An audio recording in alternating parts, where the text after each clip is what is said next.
Boa noite a todos, sejam bem-vindos. Quem está nos assistindo online via YouTube do Centro, a qualquer momento.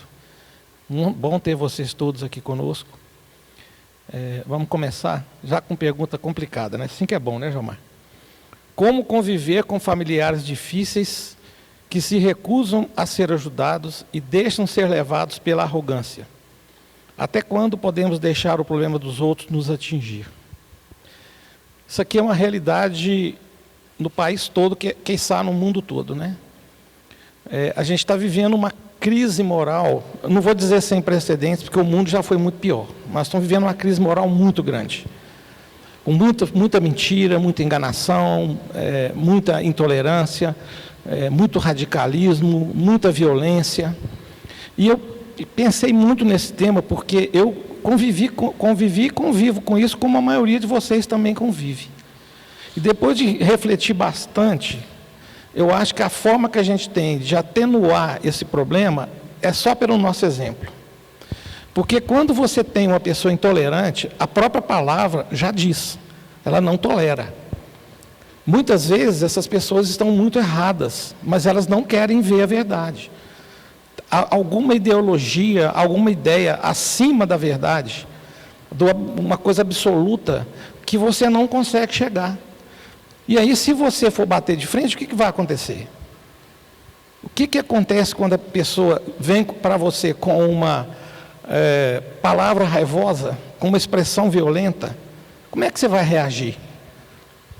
A gente tem que lembrar do Cristo, no dai a outra face. A gente vai repetir isso aqui quantas vezes for preciso. Porque quando essas pessoas vêm com violência, com raiva, com esse tipo de argumento inútil e querendo nos convencer, elas querem de nós a raiva. O que alimenta, muitas vezes, a pessoa muito intolerante é a própria raiva dela. E se a gente retornar com silêncio? E se a gente conseguir retornar com a palavra amena, serena? Isso é o dar a outra face. É não deixar a violência que vem de lá, a raiva que vem de lá, nos afetar. E ele está perguntando aqui como não podemos não nos deixar atingir. É difícil você não ser atingido por esse tipo de coisa.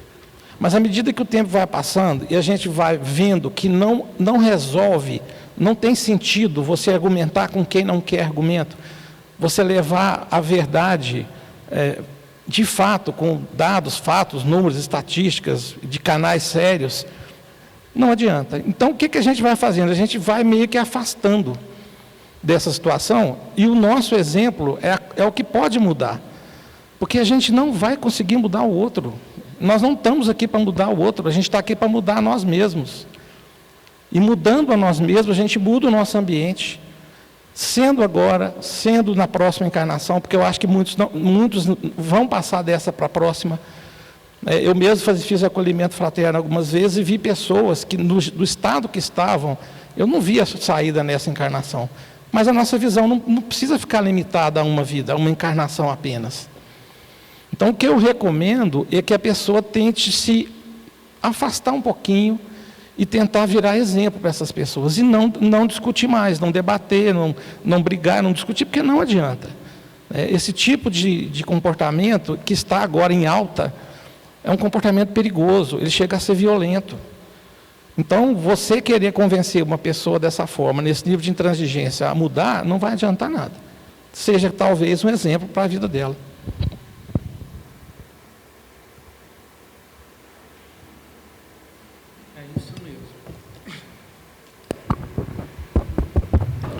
É isso mesmo. E eu fiquei lembrando aqui, Humberto, quando tiver essa pessoa intolerante, né, esse parente difícil, a primeira coisa que a gente tem que fazer é agradecer a Deus. Né? Quanto mais difícil, mais você tem que agradecer. Por quê? Porque a gente fica orando a Deus assim, né? Ô Senhor, que eu possa ser mais tolerante, né? Que eu possa ser mais evoluído, que eu possa desenvolver a paz de espírito. A gente pede um tanto de coisa para Deus. Aí a gente acha que Deus vai fazer uma mágica e dá tudo isso para nós. Isso não acontece assim, né? Deus não é mágico, não. O que ele acontece? O que Deus permite? Ele nos permite experiências para a gente desenvolver as virtudes, para que nós possamos desenvolver a nós mesmos. Então, quanto mais difícil o parente, quanto mais difícil a pessoa, é porque Deus gosta muito de você. Ele está colocando ali aquela pessoa para você desenvolver a paciência, a caridade, né?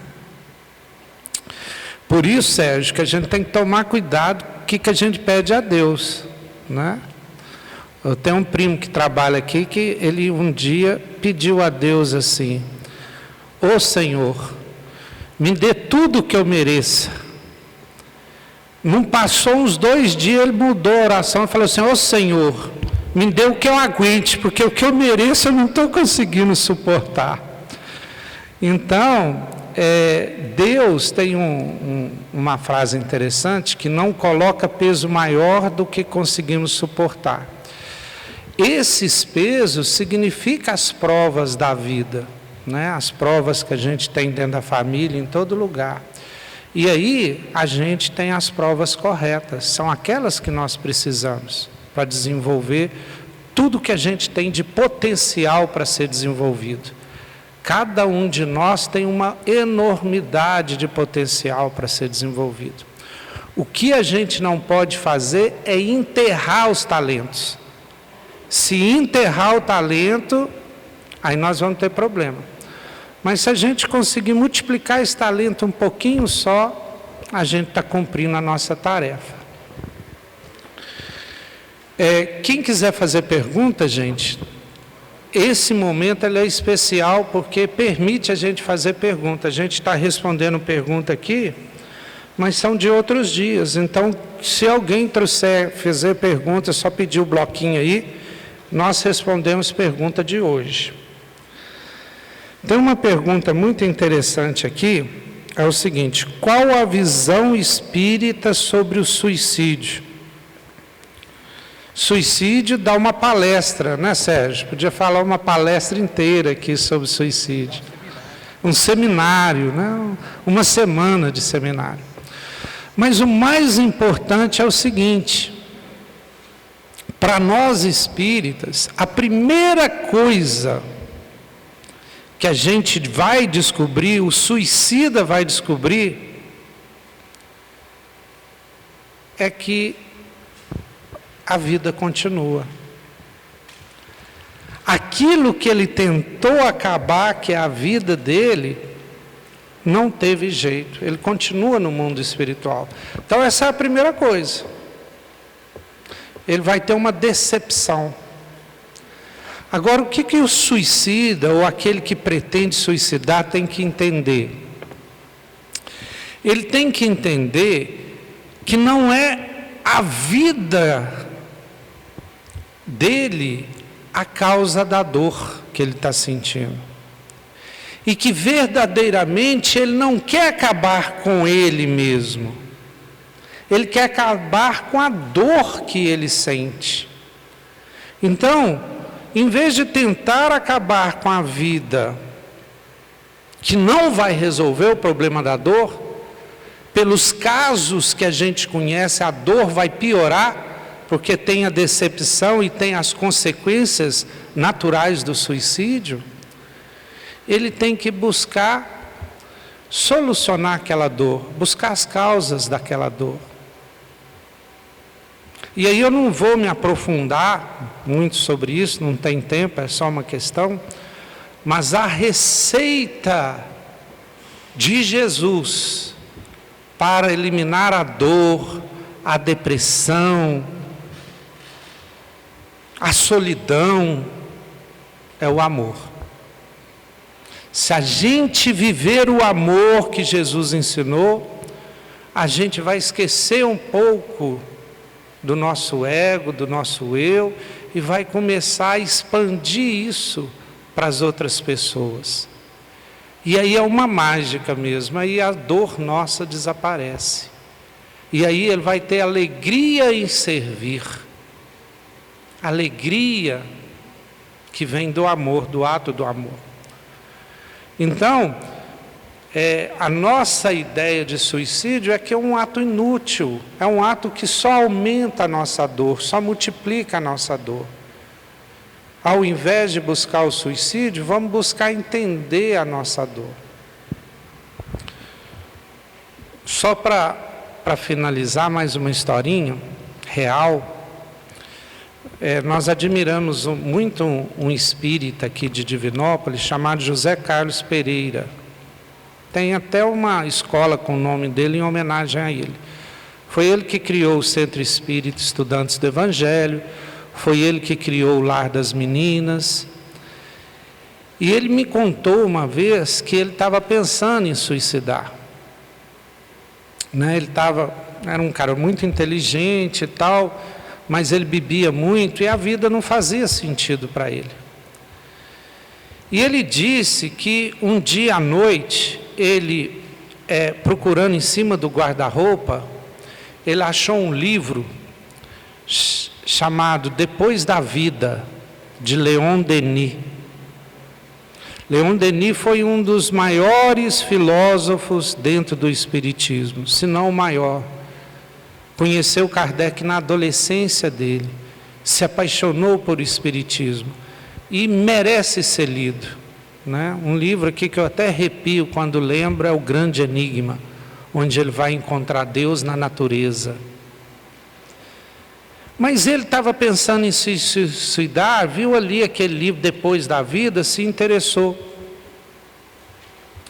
E ele passou a noite inteira lendo aquele livro, não dormiu não. O pai dele até ficou preocupado, bateu na porta dele.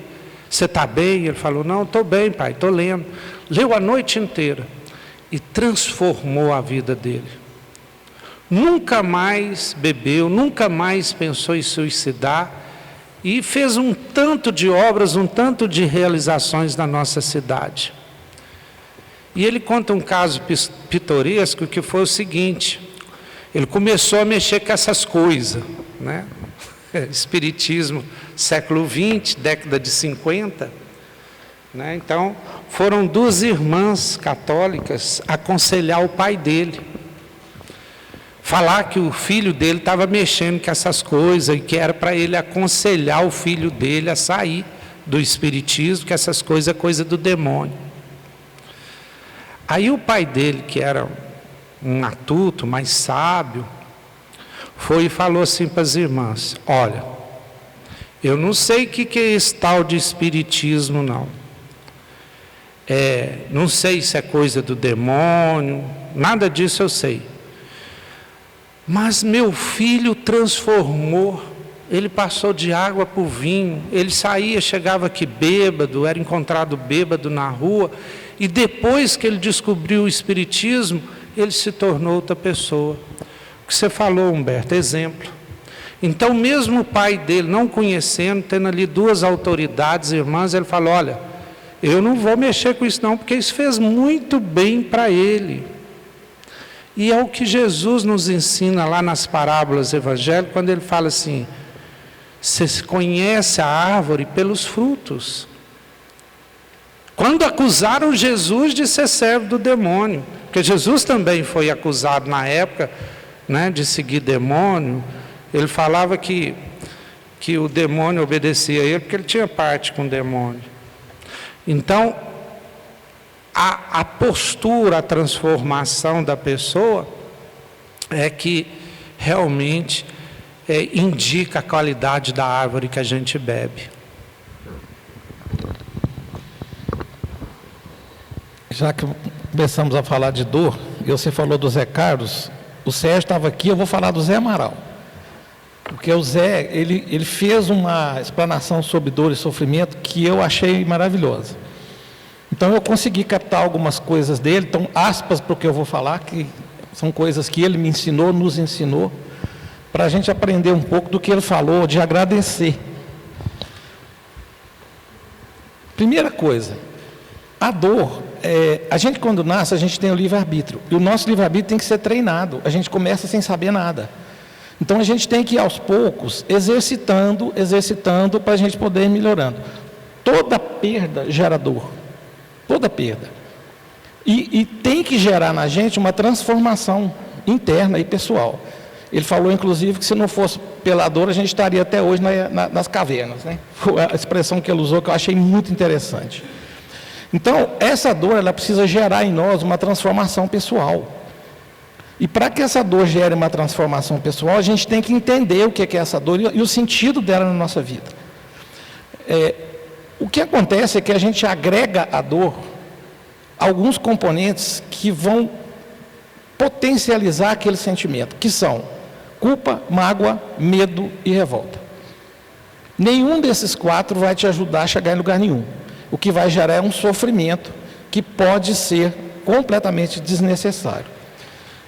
Ele chegou a falar e afirmar que o sofrimento é opcional. Eu ainda não cheguei nesse nível não, viu, Sérgio? Não consegui ainda chegar nesse ponto. Mas é porque, se você já tem a dor e você está agregando esses 4 componentes, você vai criar um sofrimento que poderia ser evitado. É isso que ele está querendo dizer. Esse sofrimento vai acabar rapidamente quando a gente consegue entender esses 4 componentes. A culpa, o medo, a mágoa e a revolta. E aí eu coloco algumas coisas que eu mesmo penso sobre a dor, as dores que eu vivi, que eu aprendi com elas. A primeira coisa é a gente entender de onde vem aquela dor, o motivo daquela dor. Por que aquela dor chegou naquele momento? Isso pode ser qualquer coisa, gente, qualquer situação, qualquer uma. Quando a gente entende o porquê daquela dor, a gente vai para um segundo passo, que eu acho assim, extremamente importante, que é a gente entender o porquê que a gente está tendo aquela dor naquele momento. É aí que vem a evolução que ele fala.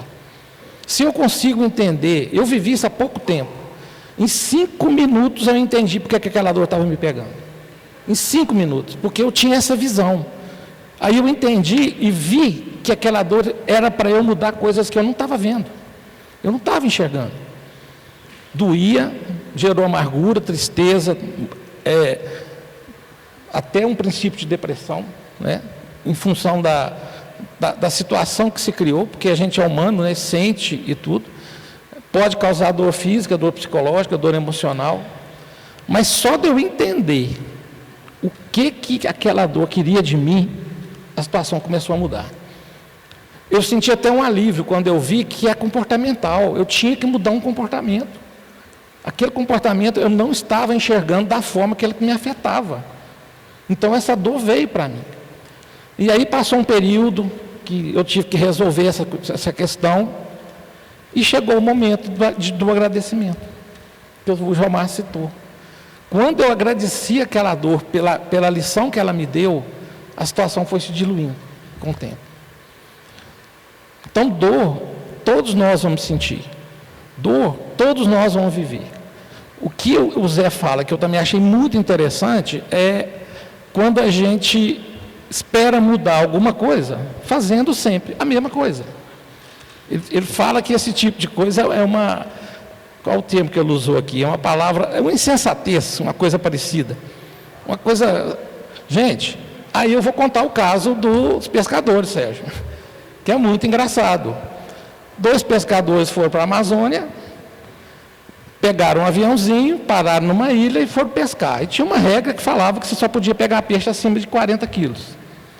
Aí eles começaram a pescar, e num dia pegaram um, pegaram um menor, jogaram fora, pegaram outro e tal. No final, eles tinham vários peixes de 40, 50 quilos.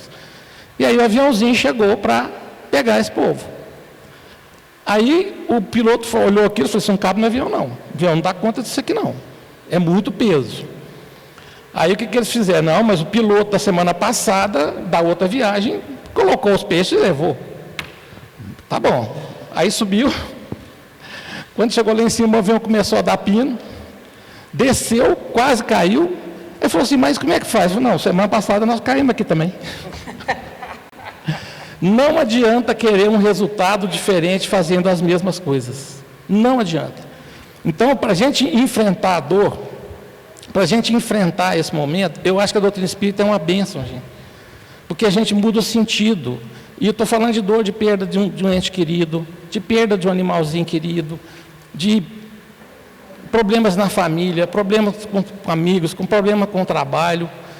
A doutrina espírita traz essa força para a gente, esse entendimento. de que aqui nós não temos desespero, né? O Espiritismo matou a morte, eu já falei isso aqui várias vezes. Então, se vocês estiverem agora sentindo essa dor, alguma coisa que está doendo muito, aqui tem acolhimento fraterno. Procure entender, procure ajuda, que seja psicológica, que seja psiquiátrica, que seja espiritual, bom que seria os três, conforme a dor. Mas a gente não pode ficar cultuando. E para terminar, para não me alongar muito, eu assisti uma palestra da Anete Guimarães há alguns anos que eu nunca esqueci. Naquela época foi criado o tal do scanner cerebral. Já deve ter uns 10 anos, então possivelmente esse equipamento já está mais evoluído, né?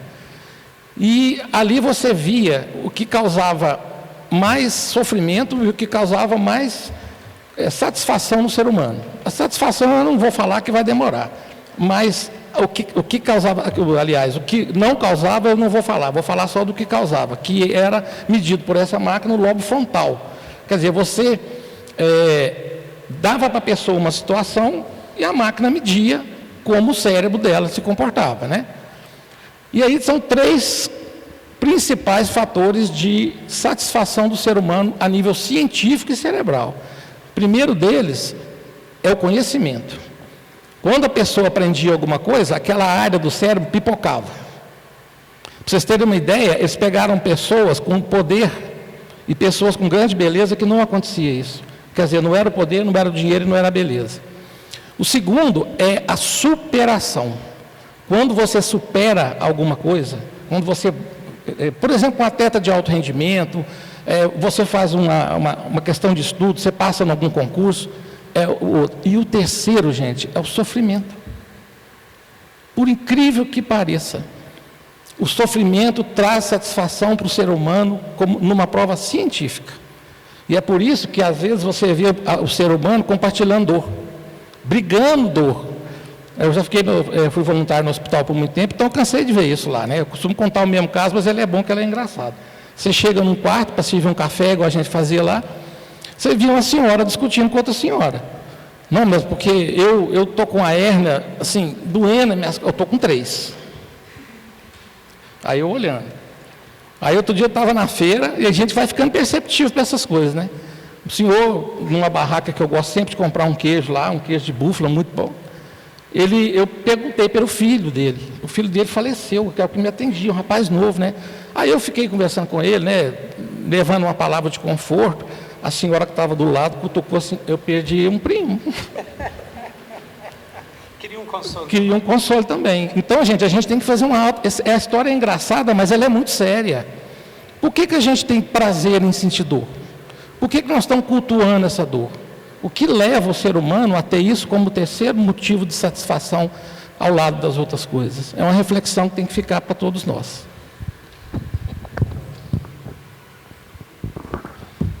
Lembrei do prazer de reclamar. Vocês conhecem alguém que tem prazer de reclamar da vida? Eu conheço um. A gente tem que vigiar para não reclamar, que é um vício que a gente tem.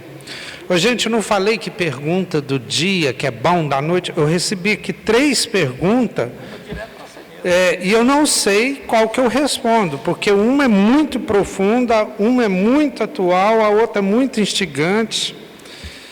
E eu vou começar com aquela que eu não tenho resposta. Que é essa muito atual. Que é a seguinte: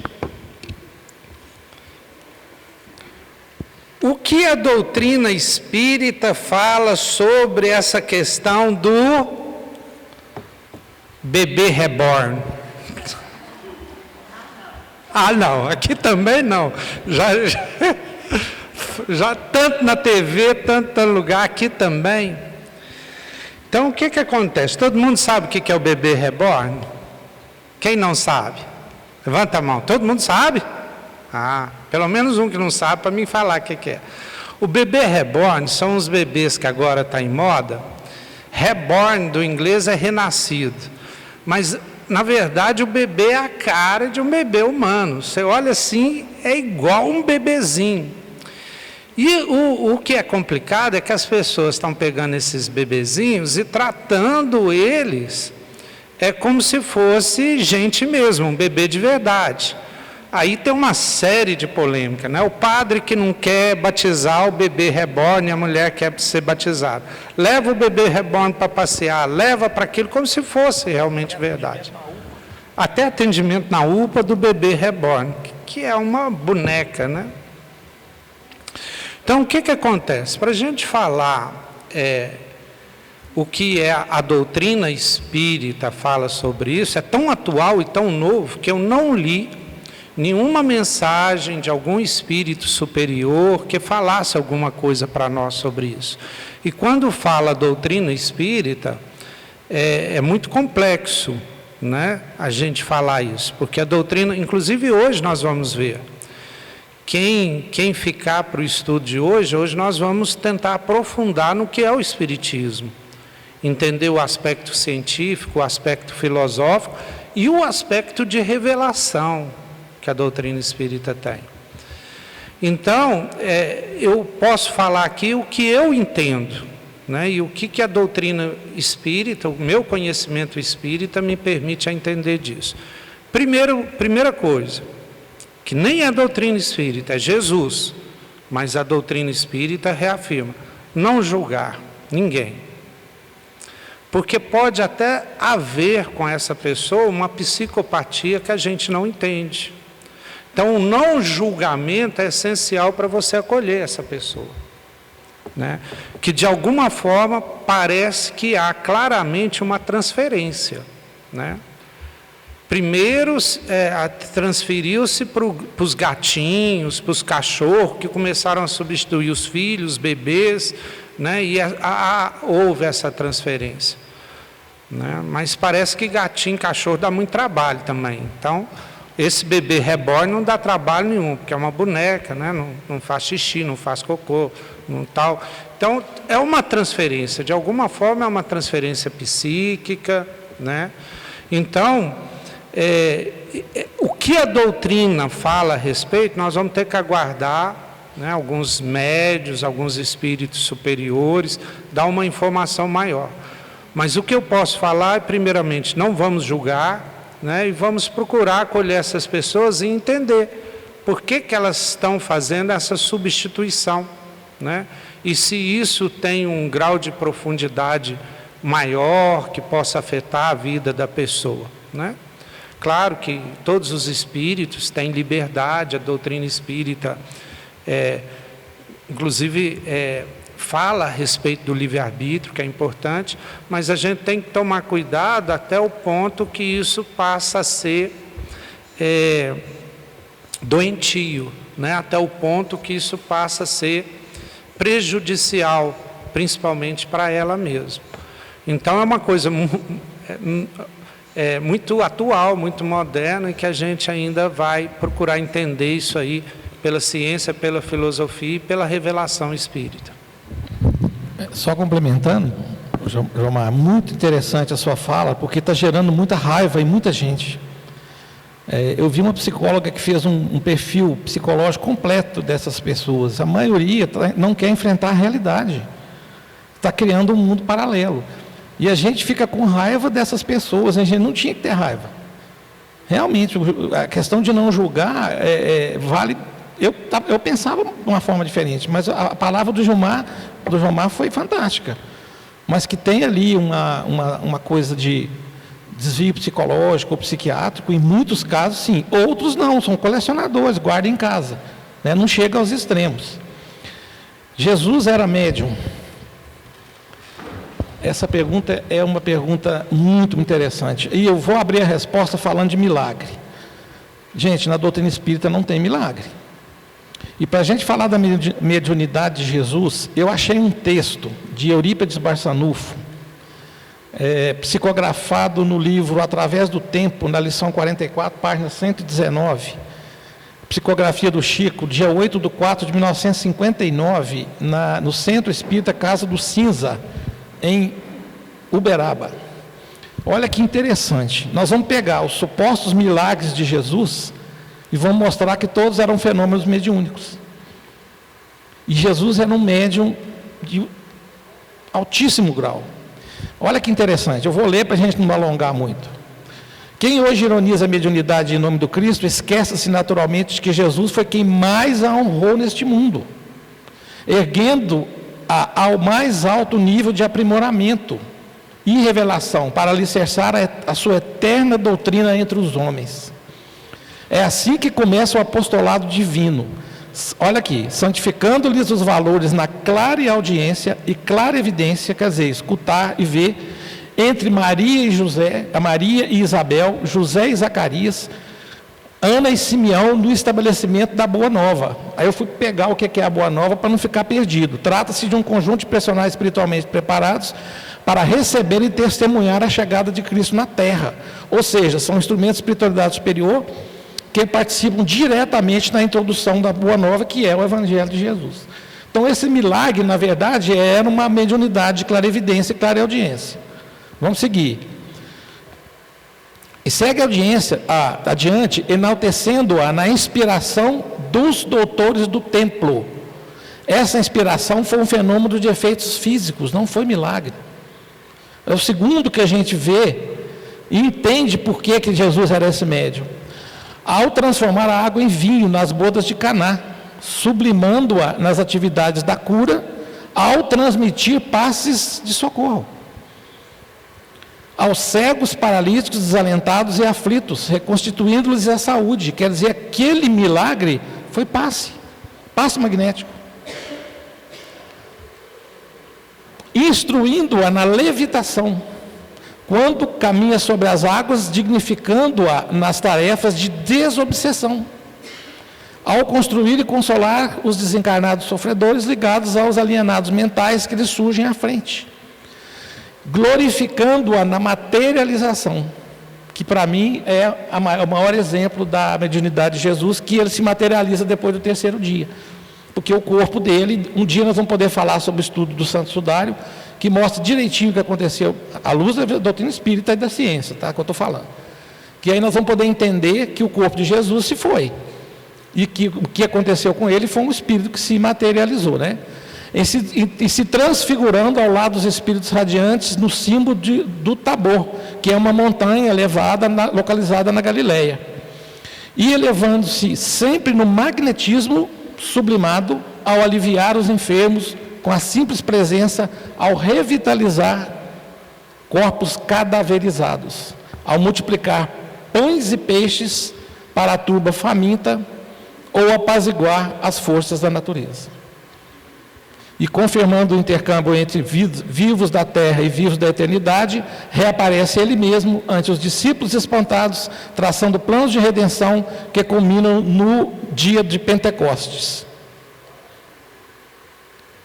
Como é fácil de observar, a mediunidade como recurso espiritual de sintonia não é da doutrina espírita, que se expressa atualmente o cristianismo redivivo, mas sempre enobrecida pela honestidade, pela fé, pela educação, pela virtude, é o veículo respeitável da convicção da sobrevivência.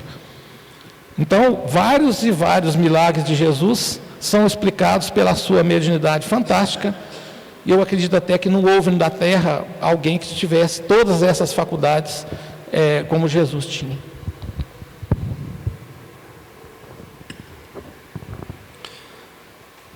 Quando perguntaram isso para Kardec, né, se Jesus era médium, porque médium tinha que ter alguém mais evoluído do que Jesus para ser o espírito, né, cujo um médium é médium daquele espírito, medianeiro, né? Aí Kardec falou assim, se Jesus fosse médium, ele seria médium de Deus, porque Jesus em si mesmo já era muito evoluído. Agora vou responder a pergunta profunda, e que é muito profunda mesmo. Se o Pai Celestial é amor,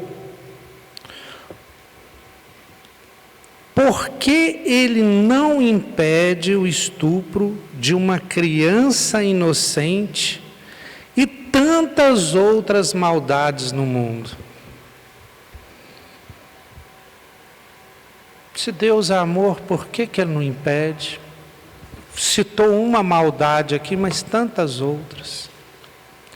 Essa é uma pergunta realmente profunda, que Kardec pergunta aos espíritos, e que os espíritos respondem com muita tranquilidade e com muita propriedade. Então, primeiro erro, está na própria pergunta: criança inocente. A criança veste o véu de inocência. Mas para o Espiritismo, aquela criança é um espírito que pode ser muito mais velho do que você. E nós não sabemos o passado espiritual dela. Então, a gente não sabe se ela é realmente inocente. Então, para nós ela parece inocente. Segundo, Deus é amor. Deus é muito mais do que amor. Deus é a suprema inteligência, e é uma inteligência muito além da inteligência humana. Então a gente não pode pensar que o nosso amor, que vê um pedacinho só, é comparado ao amor divino, à inteligência divina. Nós somos muito menos do que crianças perto dele. Então nós não temos a dimensão do que representa o amor ou as leis divinas do universo. Mas a gente pode ter uma pequena noção. Kardec perguntou no Livro dos Espíritos, por que Deus não criou todos nós perfeitos? Olha também a profundidade da pergunta. Se Ele nos cria perfeitos, não haveria mal no mundo. A maldade só existe porque a maldade está em nós, seres humanos. Nós é que temos o livre-arbítrio de fazer o bem e de fazer o mal. Essa maldade não é uma maldade de Deus, é uma maldade humana, nossa. Então Kardec pergunta, por que Deus não nos criou perfeitos? E a resposta é, porque Deus queria que cada um tivesse um mérito de suas ações. Deus, nessa divina inteligência, nessa coisa, Ele quis que a gente fosse criado simples e fosse evoluindo, crescendo e aprendesse por nós mesmos, pelos nossos próprios erros. Ele criou a lei de causa e efeito. Todo mundo que faz maldade recebe as consequências dessa maldade e vai aprendendo. E todos aqui seremos espíritos superiores, sábios. E esse mal é transitório. Essa dor é transitória e serve para aprendermos. Vamos fazer uma comparação para entender. Seu filho, 4, 5 anos, está chorando para não querer receber a vacina que o imuniza contra a doença o resto da vida. E aí ele fala, não quero papai, não quero mamãe, não vou tomar vacina. O que vocês fazem? Vocês vão ouvir o filho de vocês? Ou vocês, como pais, sabem que aquela dor é rapidinha, ela dói ali aquele momento, depois acaba e seu filho fica imunizado. É mais ou menos isso, né? Essa dor que causa, por exemplo, vinda da maldade que nós fizemos, que causa dor, é alguma coisa que nos imuniza. A doença do espírito chama-se orgulho e vaidade. Egoísmo, orgulho e vaidade. E a cura é a humildade, é a caridade. E muitas vezes essa dor que nos derruba, quando a gente se acha muito grande, vaidoso, cheio de si, egoísta, é uma dor que injeta na gente esse sentido de humildade, de irmandade, que nos torna irmãos e nos imuniza contra a vaidade, o orgulho e o egoísmo. Por isso, Deus permitiu que a gente tivesse e desenvolvesse o livre-arbítrio e tivesse um mérito das nossas ações.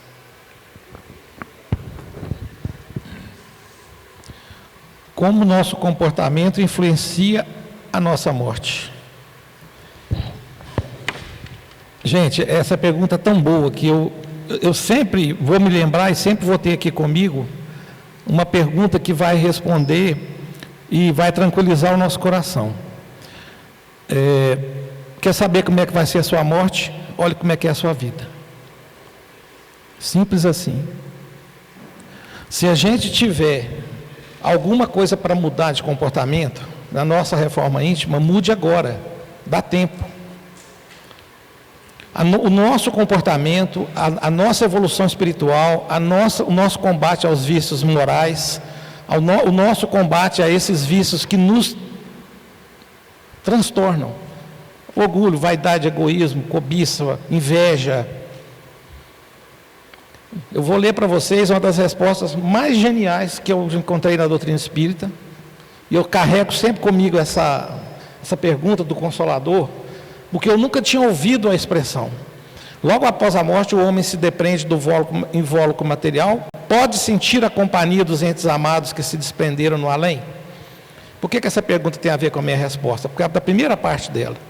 Se sua existência terrestre foi o apostolado do trabalho e do amor a Deus, a transição do plano terrestre para o plano espiritual será suave. Alguém já tem ouvido falar nessa expressão? Tem uma passagem suave? Olha como é que isso consola a nossa vida, gente. A doutrina espírita matou a morte e a gente está aqui para eliminar o desespero do nosso coração, da nossa mente.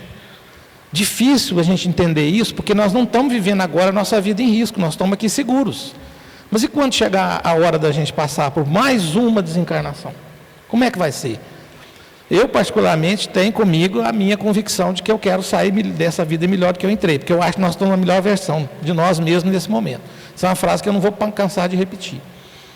Mas se você quer ter essa passagem suave, independente da causa, e quer encontrar, faça o que você tem que fazer para melhorar agora, para evoluir, para crescer. Reforma íntima é o segredo para que a gente tenha essa evolução aqui, em cada existência. E eu fiz um desafio a mim mesmo. Eu quero chegar nesse momento com a cabeça serena, com paz no coração. Espero que tenha essa graça, essa bênção, né? Sei lá como é que nós vamos chamar. Porque a certeza da imortalidade a gente já tem. A certeza de que nós não vamos morrer a gente já tem. Então essa certeza que a doutrina espírita, essa luz da nossa vida traz, pode nos dar uma morte suave. Eu nunca tinha ouvido falar na vida no termo suave para a morte. Isso aqui para mim foi uma lição que eu vou carregar comigo e vou falar todas as vezes que cair aqui uma pergunta, que por acaso tenha essa resposta como norte. É isso. Deixa eu responder essa rapidinho, em 3 minutinhos, porque ela é de hoje, senão a pessoa vai sair sem resposta. Vou ser breve. Boa noite. Às vezes me coloco no lugar de Jesus. KKKK. Na parábola da figueira, me senti desconfortável, constrangido, porque sequei a mesma sem motivo. Pode falar um pouco sobre? É a parábola de figueira, que estava toda vistosa, sem frutos. Jesus secou ela e nem era tempo de figo. Eu também fiquei revoltado quando eu li pela primeira vez, porque não era tempo de figo, coitada. Ela não podia fazer outra coisa, não era tempo de figo. Jesus estava com fome, procurou figo, não achou, secou ela, falou que nunca mais nasça figo de você. Quando voltou, ela estava toda seca. Isso é descrito de forma diferente em 2 evangelhos, parece ter acontecido mesmo, porque a gente tem que desconfiar do Evangelho. Não é porque está escrito lá que aconteceu, não. Eu, por exemplo, nunca imaginei Jesus, arara, com chicote, chicoteando os outros, falando raça de víbora. Meu Jesus, eu acho que não faria isso. Então, a gente não tem certeza de que tudo que aconteceu lá, aconteceu como da forma que foi escrito. Depois eu conto a história histórico dos evangelhos para a gente ver. E eu prefiro Hermínio Corrêa de Miranda quando fala que o fio condutor da doutrina de Jesus é o amor. Aquilo que não tem amor, a gente tem que desconfiar que aquilo foi realmente Jesus que falou ou que fez. Então, a historicidade dos evangelhos tem que ser sempre questionada. Mas o que é? Jesus sempre falava das leis divinas, leis morais. Se a gente tentar interpretar as parábolas de Jesus com coisas humanas, vai dar tudo errado. A gente tem que pensar em lei divina. Eu já vi várias interpretações dessa parábola e todas falam, tipo a do talento, que nós todos temos talentos e temos que desenvolver esse talento. E a figueira ali, representando inclusive o povo judeu e tudo, que não apresentou o talento, que não fez aquilo, que enterrou o talento, que não produziu o figo, né? Não veio a fazer aquilo que deveria fazer. E por isso vai para o lugar onde vai ter choro e ranger de dente, e etc. E vários exemplos que ele dá do sofrimento advindo da gente não cumprir aquilo que a gente veio cumprir, nossos deveres, etc. Então, a interpretação dessa parábola dos figos, geralmente é essa. E um último detalhe, ele falou Consolador aqui, talvez alguns não conheçam. O Consolador é um livro de Chico Xavier, psicografado, com perguntas respondidas por Emmanuel. Deve ter na biblioteca, né? Deve ter na internet também, é um livro extraordinário. Muito obrigado, gente. Essas 3 perguntas de hoje foram extraordinárias, essas da noite de hoje, e as outras também, né? E depois nós vamos continuar aqui e vamos entender melhor o que é Espiritismo. Hoje eu peguei um estudo aqui para a gente aprofundar realmente no que vem a ser o Espiritismo, para a gente entender essas questões e outras. Boa noite, muito obrigado, até a próxima.